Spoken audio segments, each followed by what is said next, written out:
Hello and welcome to Lost Love Chronicles. You are saying no to this piece of beauty. You will regret and die a lonely death. Jenny could not handle her rejection, and inside I was laughing. Today, we have a story of Ted who tried to woo Jenny but later decided to no longer pursue her. Dear subscribers, we have crossed 1,800 subscribers and are racing towards our first 2,000 subscribers. Please hit the subscribe button and hit the bell icon for notifications for our latest story. Share a like if you like this story. Let's get on with the story. My name is Ted. I work at my father's bakery and have been working here since I was 16 years old. I have completed my graduation and I plan to take my father's business to further heights. I am single and I have never been in a serious relationship. There is one woman, however, that really want to date. She is a regular customer and is a single mom. Her name is Jenny and she moved in town around 2 months ago, and I have been trying to woo her ever since I have seen her. Jenny is beautiful. She has a 6-year-old son. Her previous marriage broke up as her husband was not present in their marriage. At least, that is what the story is in the market. She is 30-year-old and has a body of a goddess. You need to look through my eyes. A few weeks earlier I gathered some courage and asked her if I can get her a coffee. She agreed and I got her a coffee. Over that coffee I got to know more about her. She works as a human resource assistant at a local firm and lives with her 6-year-old son. Once the coffee was over, I asked if we can meet again. She stated that she is not looking for a relationship as of now and can only be friends with me. I was fine as it still kept me close to her. So, I asked we can still have coffee. She said yes. I had hoped that one day we may start dating. I kept on perusing her. Gave her occasional gifts and took her out on so-called friends dates. It had been 3 months and I was still in the friend zone. I was losing a bit of hope, but I knew good things come to those who wait. A few weeks later I received an order to set us catering for Jenny's company. I was happy as it was an opportunity to meet her and be like a stupid teenager. I was excited. So, came D-Day. The party started at 7 p.m. and I have ensured that everything was set up properly and wanted to show Jenny that I am a capable and mature person. As the night passed, I was getting tired and at 11 p.m. I walked towards the men's toilet to pee and wash my face. While coming back I saw a dim light coming from the stationary cabin. I could see that there were 2 people and curiosity got the better of me and I slowly walked towards the room. I reached near it and stood there to hear the 2.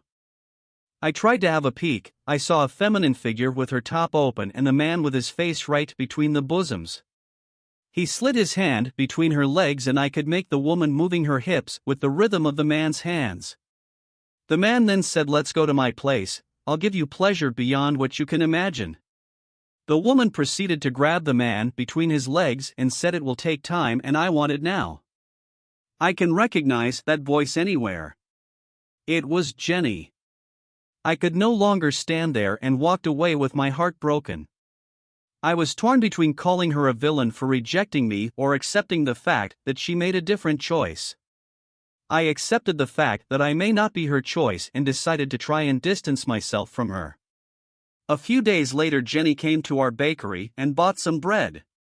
I gave her the bread and she asked if I would go with her for a coffee.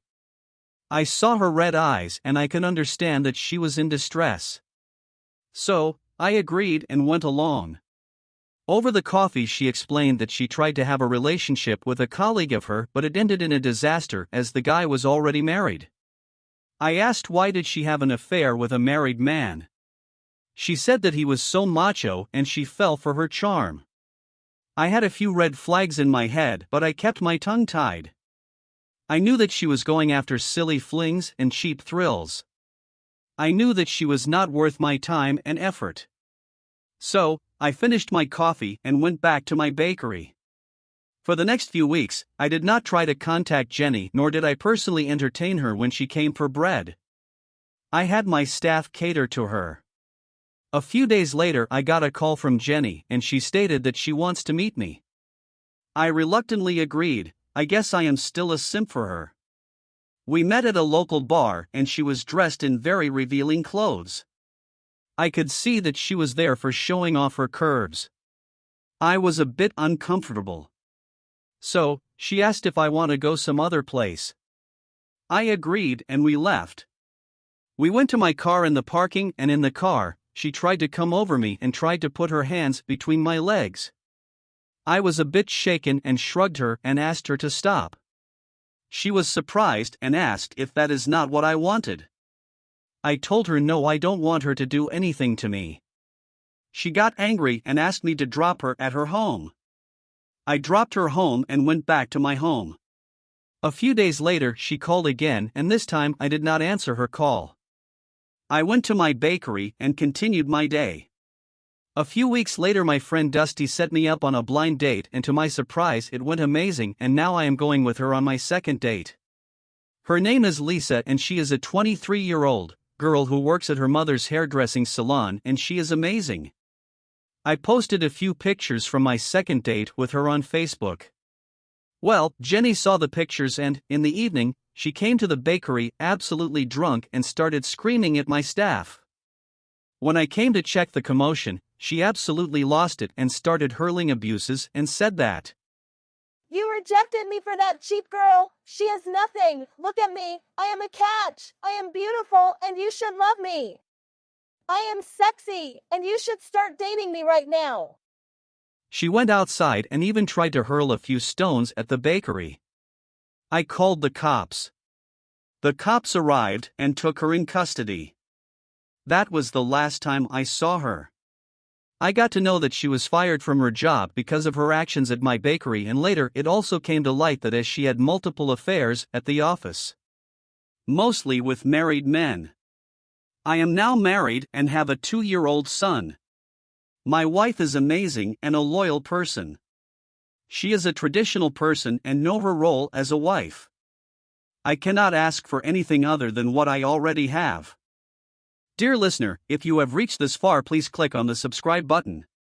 It will be a great help.